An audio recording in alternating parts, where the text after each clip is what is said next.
The Bible Study Podcast, Episode 34. Today, the Bible Study Podcast starts dealing with the difficult question, why do bad things happen to good people?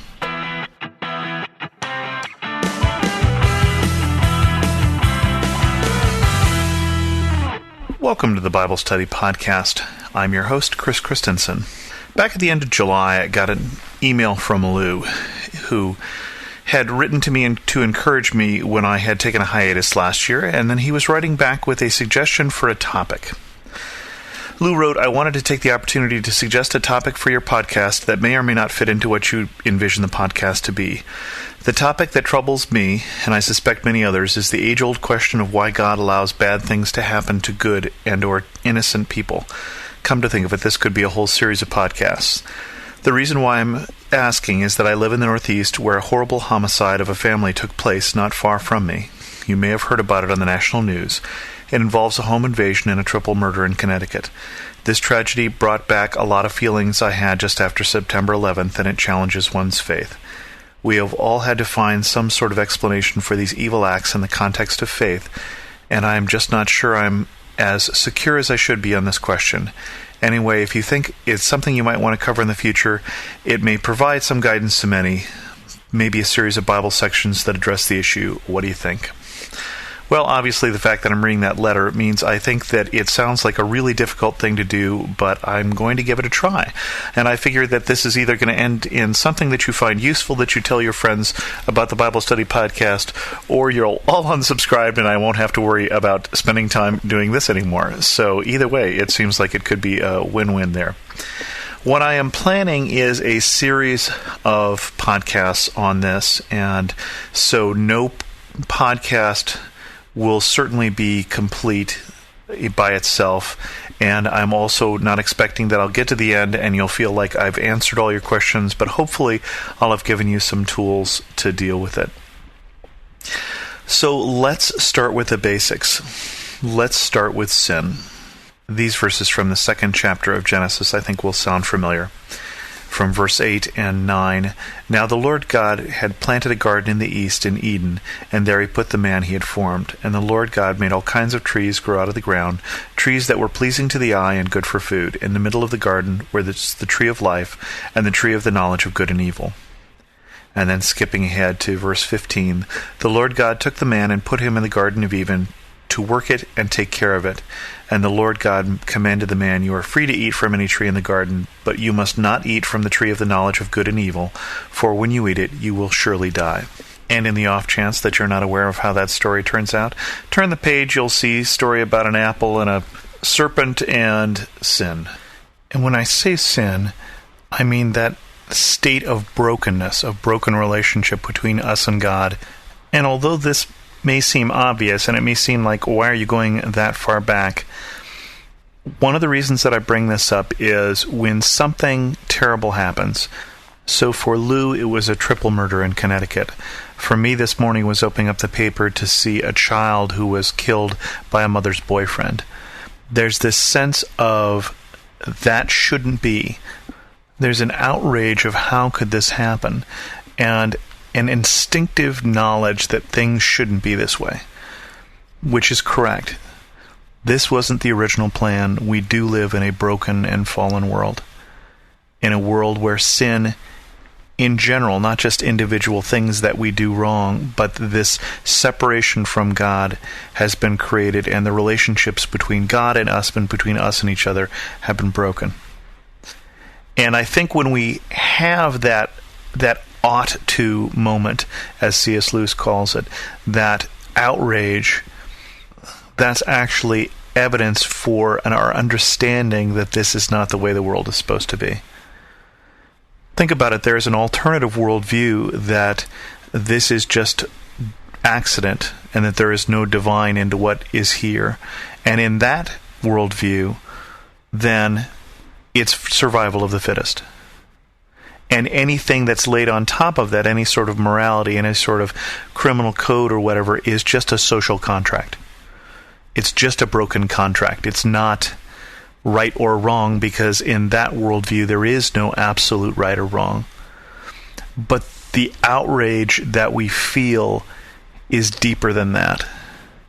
the sense that this is not the way it's supposed to be is deeper than a broken contract. And Paul goes on to say in Romans, in chapter 8, that all of creation then is broken because of this brokenness. He says that the creation waits in eager expectation for the sons of God to be revealed. For the creation was subjected to frustration, not by its own choice, but by the will of the one who subjected it, in hope that the creation itself will be liberated from its bondage to decay and brought into glorious freedom of the children of God. We know that the whole creation has been groaning as in the pains of childbirth right up to the present time, in small ways as well as big ways, whether it be war or pollution or deforestation or whatever contribution we're making to global warming. Those sort of things that we do are affecting even the world that we live in. And then as we move from the state of sin, into sins and to those things that we do, jumping back to the first 3 chapters of Romans, Paul, through those chapters, spends time dealing with the Gentiles and the way they are, with the Jews and the way they are, and ends in chapter 3 with, what shall we conclude then? Are we any better? Not at all. We have already made the charge that Jews and Gentile are all alike under sin. As it is written, there is no one righteous, not even one. There is no one who understands God, no one who seeks God. All have turned away, they have all become worthless. There is no one who does good, not even one. And he goes on to say that famous verse, which is Romans 3:23, for all have sinned and fall short of the glory of God. There is this general problem that we all have, which is sin and self-centeredness. And then there are specific manifestations of it. When I pick up the paper and I read about someone who has beaten and killed a child, that was certainly a terrible, horrible, incredibly self-centered act. And when I say self-centered, what did that child do? Did the child cry at the wrong time? What was it that led someone to think that that life of the child was of so little importance compared to what? Peace and quiet, compared to who knows what. But murder, mass murder, are an ultimate selfish act.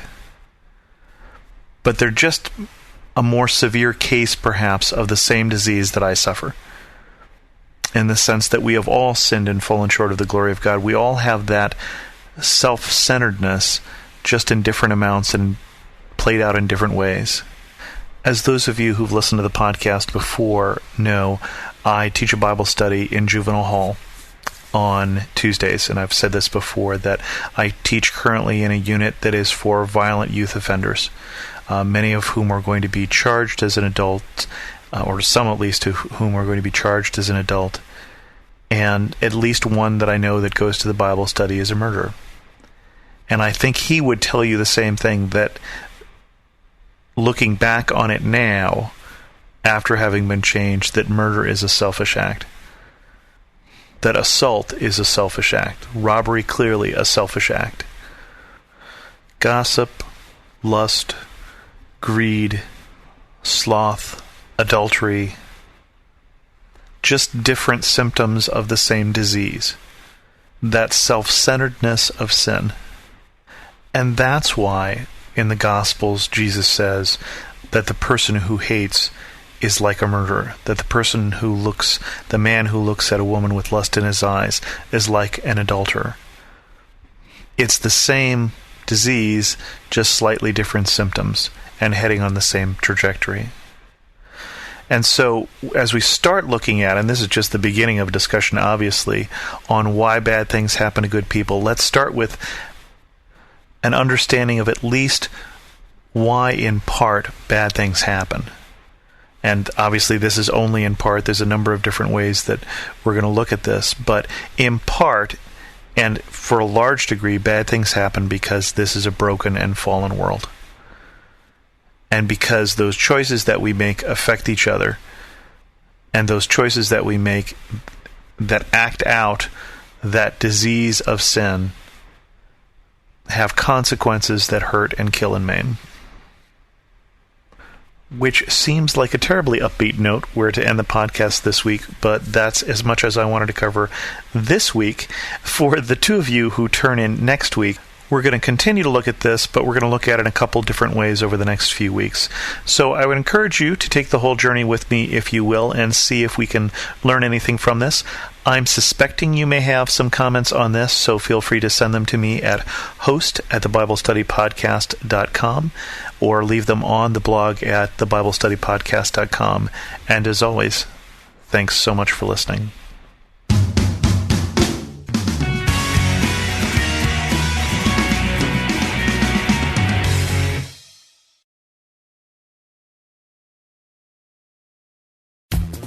The best and the brightest, served up daily by the sharpest minds in content delivery, Podshow and Limelight.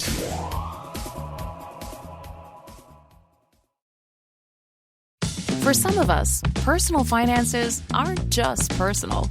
They include loved ones, neighbors, the communities we call home, and the causes we hold in our hearts. At Thrivent, planning your finances is bigger than just money. We help you put your plans into motion and faith into action so you can do more for the ones in your heart. Because sometimes all you need to make a difference is someone to help you make it happen. Thrivent, where money means more. Connect with us at Thrivent.com.